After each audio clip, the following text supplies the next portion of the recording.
The night of October 22nd, 1997, fell over the Montana mountains with a silence that seemed to breathe.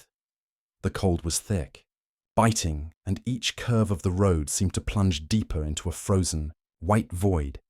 Inside an old blue pickup truck, the irregular sound of an ancient radio fought against the static. Fragments of country music mixed with metallic noises.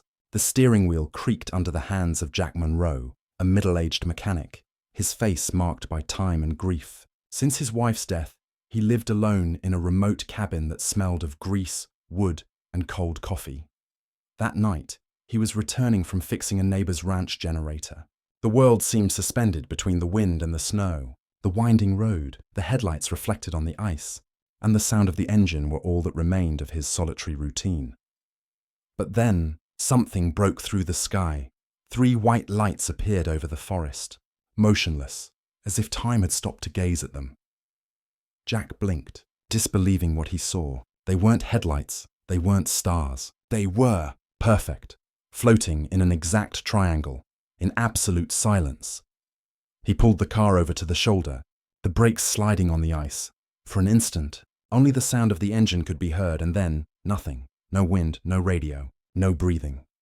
Jack opened the door and stepped out. The snow crunched under his boots. The flashlight trembled in his hands, its beam slicing through the air like a razor, and that's when he heard it, a fragile sound, almost a sob, coming from the edge of the road. He followed the noise to a pile of branches and ice. There, fallen on the white, was something that wasn't human.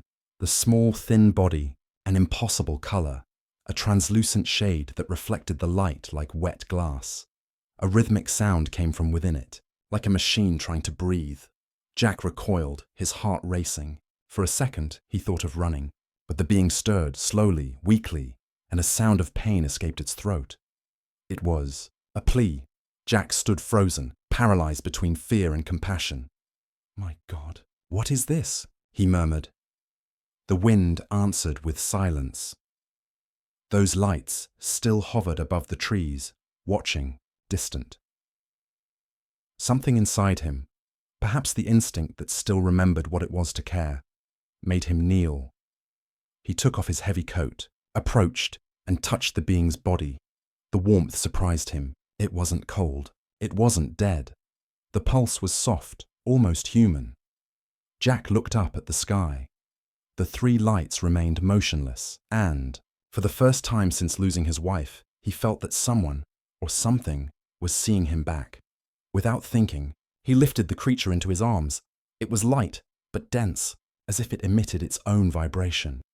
The truck's radio crackled back to life, tuning into senseless noises, as if the being's presence was interfering with the frequency.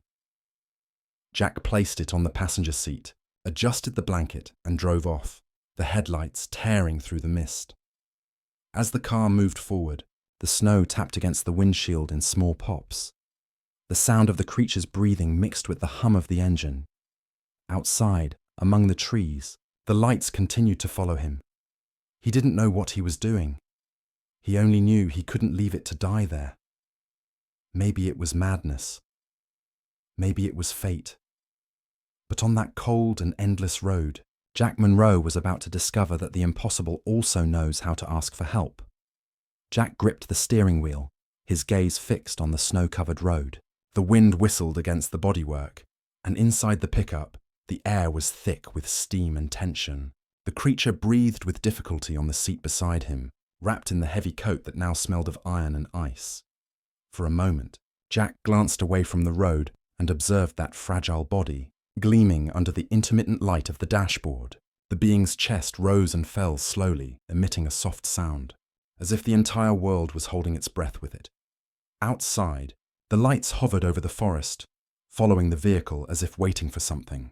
Jack swallowed hard, unsure if he was saving a life or crossing a threshold from which he would never return. The engine roared, the cold tightened, and inside the car, the silence between them was almost sacred, a silent pact between fear and compassion. As the snow covered the windshield, he realized that nothing about that night would be forgotten. The impossible now traveled beside him. The cabin sat isolated on the hilltop, surrounded by pines and the thick silence of winter. Jack shoved the door open with his shoulder, the wind rushing in along with him, and the unknown weight he carried in his arms. He placed the creature on a blanket near the fireplace and rushed to light the fire. The flames took their time to catch, but when they finally rose, the flickering light revealed the being's body clearly. It was small, fragile, and the skin seemed alive, translucent, pulsing in shades of blue and silver. A deep cut ran across the torso, and from within it emanated a soft glow, as if there was light beneath the flesh. Jack knelt beside it and watched, torn between fascination and terror. He took a deep breath and fetched his first aid kit. His hands trembled, but instinct guided him. He cleaned the wound with warm water, applied compresses, tied improvised bandages with duct tape. Each touch made the body react in small spasms, emitting a faint rhythmic sound, like an electrical wire being reconnected. Jack noticed there was no blood, just tiny sparkling particles that floated and dissolved in the air, like luminous dust. Suddenly, the being opened its eyes. 2 large black eyes, deep without pupils, reflecting the fireplace flames like silent wells. Jack froze. The gaze was direct, without fear, just an impossible serenity to comprehend. He spoke in a low voice, almost a whisper. "I don't know what you are, but I'll try to help, okay?" The creature blinked slowly, then raised its hand and touched his arm. The touch was warm, pulsing, and an indescribable sensation coursed through Jack's body, as if the fear had been drained and replaced by calm. The hours dragged on. The being fell asleep by the fireplace, its body radiating a faint light that reflected off the wooden walls. Jack remained seated, watching. Outside, the wind roared through the trees, and when he got up to close the windows, he saw in the distance, among the snow-covered treetops, the 3 lights, still hovering over the forest, motionless, watchful, if waiting.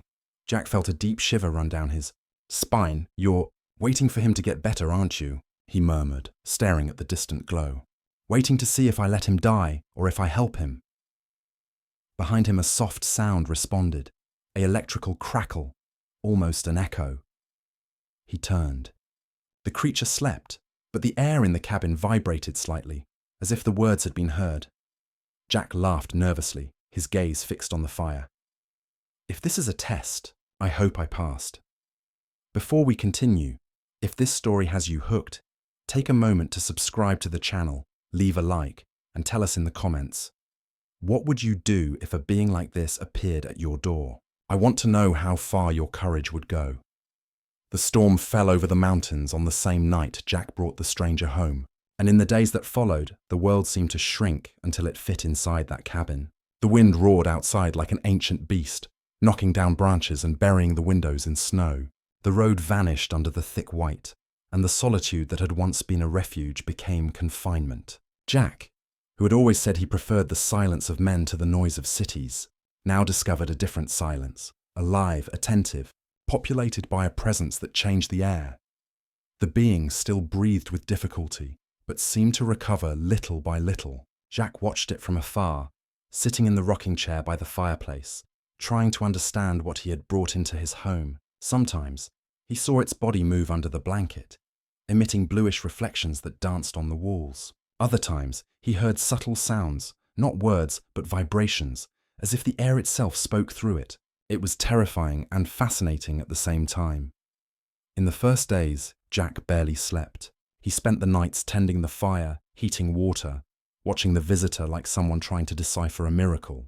When the creature began to rise, still trembling, Jack noticed that it imitated him. It observed every gesture, the way he stacked wood, how he drank coffee, how he tested the kettle's temperature. There was something almost childlike in the being's curiosity, as if it were learning the world from him. Over time, Jack began calling it Ash, because the glow of its skin reminded him of the reflection of embers on ashes.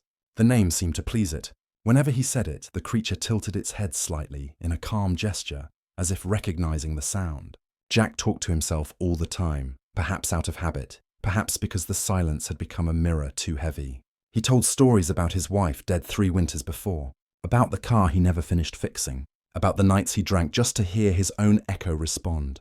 Ash just looked at him, expressionless, but with such an intense presence that sometimes the man felt as if he was being heard from within. One night, the generator failed. The The wind blew through the cracks, and the temperature plummeted. Jack cursed aloud, trying to relight the fire, but the flames died as soon as they sparked. He sat exhausted, rubbing his hands. Then he felt something touch his arm. Ash had approached, and when it placed its palm on his skin, an inexplicable warmth spread through the room. The flames rose again, alive, strong. Jack recoiled, surprised, but soon began to laugh, a hoarse laugh mixed with astonishment. "You're like a walking heater, huh?" he murmured. The being didn't respond, but blinked slowly, as if understanding the joke. After that, something changed between them. Jack stopped feeling afraid. He began to observe with curiosity every gesture, every sound. He noticed that Ash reacted to the radio music. When the waves caught an old song, the creature's body vibrated in harmony, emitting a soft light that pulsed to the melody's rhythm. Jack found it extraordinary. One time, he turned on the radio on purpose, just to see the phenomenon happen. He chose a song his wife used to listen to, and when the first chords sounded, Ash slowly moved its arms in a motion that resembled a slow-motion dance, or perhaps an attempt to communicate something that human words could never reach. Little by little, Jack began writing everything in a notebook: descriptions, times, observations. It was his way of organizing the impossible. He noted the tone of the lights, the gestures, even the rhythm of the breaths. He discovered that Ash seemed to understand frequencies, reacting not only to music but also to the sound of the voice. When he spoke softly, the being's body glowed gently. When he shouted, the glow dimmed. It was as if the creature responded to emotion, not language. The days stretched between one-sided conversations, laughs, and long silences. Jack noticed that, at certain moments, the being looked out the window, fixed on the trees. The three lights were still there, suspended on the horizon, motionless like sentinels. At night, they cast reflections that pierced the curtains and spread across the cabin walls. Jack tried to ignore it, but he felt the weight of that constant vigil. Something somewhere was waiting. Even so, he felt good. For the first time in years, he woke with purpose. He made coffee, stacked wood, checked the generator. Sometimes, when Ash slept, he just watched the glow pulse slowly in the creature's chest, synchronized with the crackle of the embers. The solitude that had devoured him for years began to dissipate, replaced by a strange sensation, a mix of care and belonging. One afternoon, while the snow fell silently outside, Jack spoke loudly, as if the being could understand. "You know, I thought the world had stopped sending me signs after she was gone, but maybe I was just looking in the wrong place." Ash raised its face and blinked slowly, and in that brief instant, Jack felt something he couldn't name. Maybe it was faith. Maybe it was gratitude. When night fell, he looked out the window again. The lights were still there, 3 fixed points in the dark. Jack thought about what he had said days before, laughed to himself, and murmured, "You're waiting for him to get better, aren't you? Well, you can wait sitting down. In here, he's safe." But deep down, he knew no safety lasts forever, and what was coming in the frozen shadows of that mountain was already watching him back. On the 5th night, the wind stopped suddenly. The silence was so complete that the sound of Jack's own heartbeat seemed to echo off the walls. He woke startled, not knowing why, until he realized the cabin was bathed in an intense white light, as if the snow outside had caught fire. He stood, stumbling, and saw Ash standing by the window, motionless, its body radiating such a strong glow that it cast living shadows across the floor. Jack took a step forward and felt the vibration in the air, a low frequency that made his bones tremble. Outside, the 3 lights had descended, hovering over the clearing like 3 silent suns. The air smelled of ozone, and the snow seemed suspended in space, as if time had split in 2. He understood, without words. It was a call. They had come to reclaim what was theirs. Jack took a deep breath, and the words came out hoarse, broken by emotion. "So that's it, huh? Time to go." Ash turned slowly. For the first time, Jack noticed something like expression on that featureless face. A gaze of recognition, perhaps even tenderness. The creature approached, extending its hand hesitantly, and touched his chest. It was a light touch, but the impact pierced him like lightning. For an instant, everything vanished: the cabin, the wind, the cold. Jack saw images that didn't belong to Earth. Seas of golden mist, crystal forests, cities floating over purple clouds, and beings of light walking among them. He also saw a small blue planet spinning alone in the dark and felt the pain and beauty of being alive within it. When Ash withdrew its hand, there was a luminous mark on Jack's chest, a thin line, like a scar made of white fire. He looked at it, confused, not understanding the meaning, but deep down he knew it wasn't a wound. It was a memory. It was a bond. "Go on, kid," he murmured, swallowing the lump in his throat. "I did my part." Ash stood still for a few seconds, the light growing until it was almost blinding. The glow reflected in Jack's eyes, and for a moment, the man felt the same warmth as when she, his wife, had smiled for the last time. It was a familiar, impossible presence, and somehow he understood that nothing truly gets lost when the heart decides to keep it. Then, Ash turned and walked to the door. When it opened it, the wind rushed in with force, and the cabin was flooded with light. Jack tried to move, but his legs wouldn't obey. Everything dissolved into total white. The floor, the walls, the air. The sound that followed wasn't sound. It was an immense hum, a deep vibration that seemed to pierce body and spirit at once. And suddenly, everything stopped.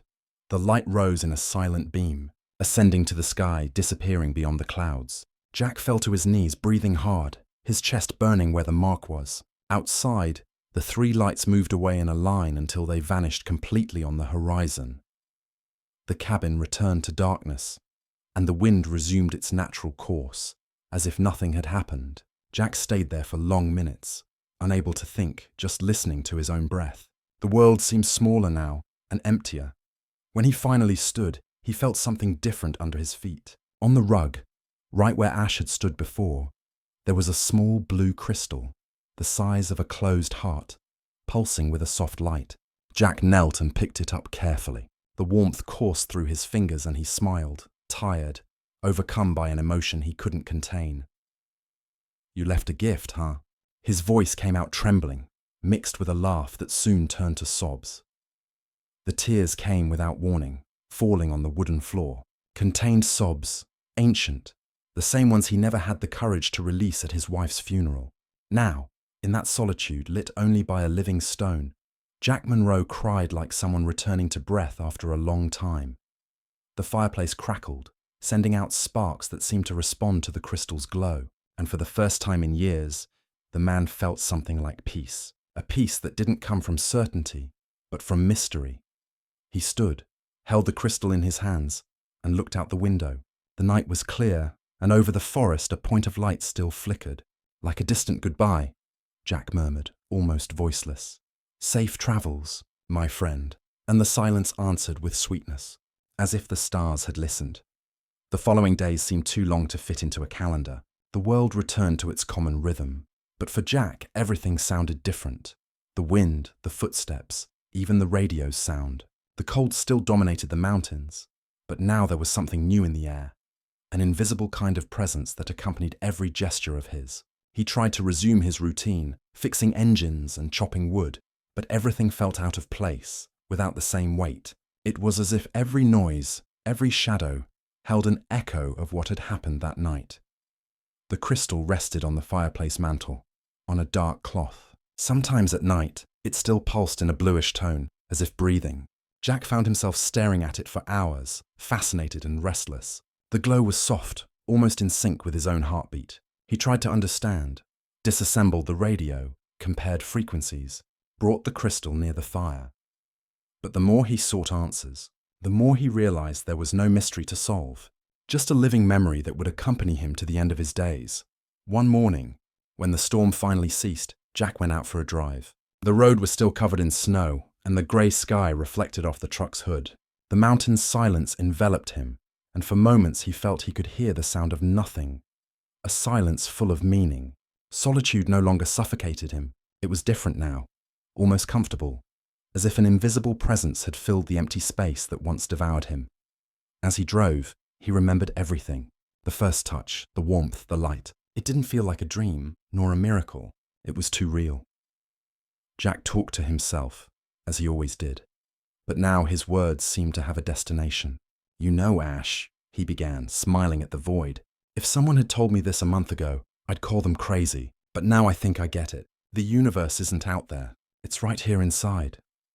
He touched his chest, over the luminous mark that still gleamed faintly under the skin.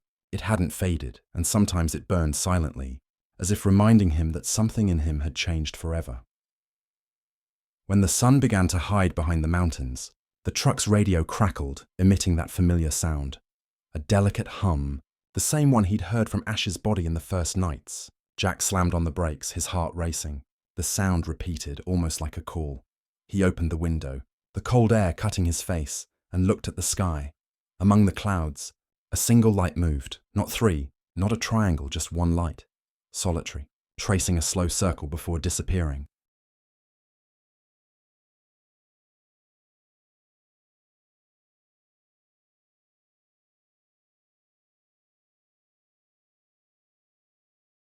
Jack smiled, and the smile dissolved into a contained laugh, a mix of disbelief and tenderness. "You're okay, aren't you?" "I knew it!" He started the engine again and continued down the road. The radio, as if understanding the moment's mood, traded the hum for an old song. One of those his wife used to listen to when the world still made sense.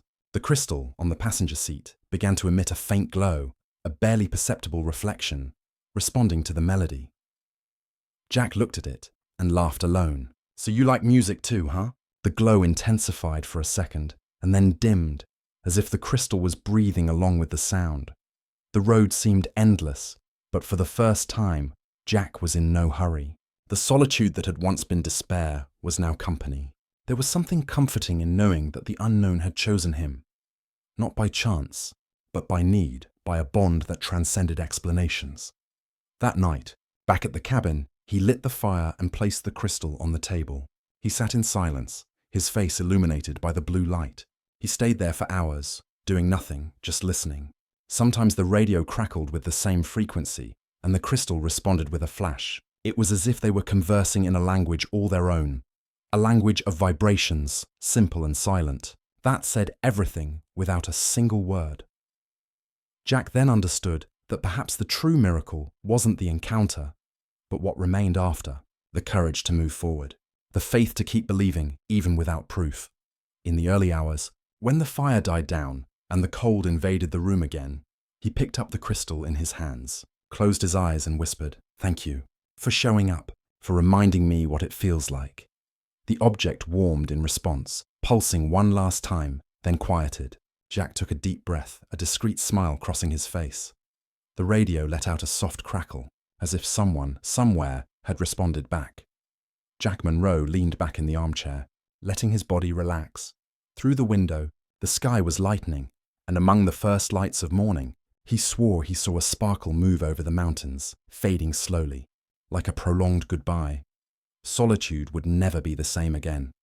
Months passed, and spring finally arrived in the Montana mountains. The snow melted into slow rivers running down the slopes, and the forest breathed again. The sound of birds filled the air, and the wind that once carried the weight of cold now brought the scent of wildflowers. For Jack Monroe, time seemed to run at a different speed, not as a silent enemy anymore, but as an old companion who had learned to walk beside him.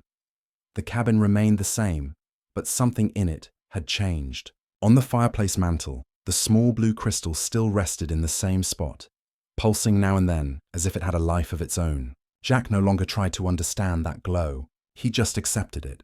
Every night, before bed, he lit the fire and watched the light mingle with the flames, remembering what he had lived and what he had lost. And in some way, what he had gained too. He never told anyone what happened. Not the police, not the neighbors in the valley. When they asked about the lights many swore they saw that night, he just shrugged and said it must have been a military plane. He kept the secret not out of fear of ridicule, but out of respect. Certain experiences, he realized, weren't meant to prove anything.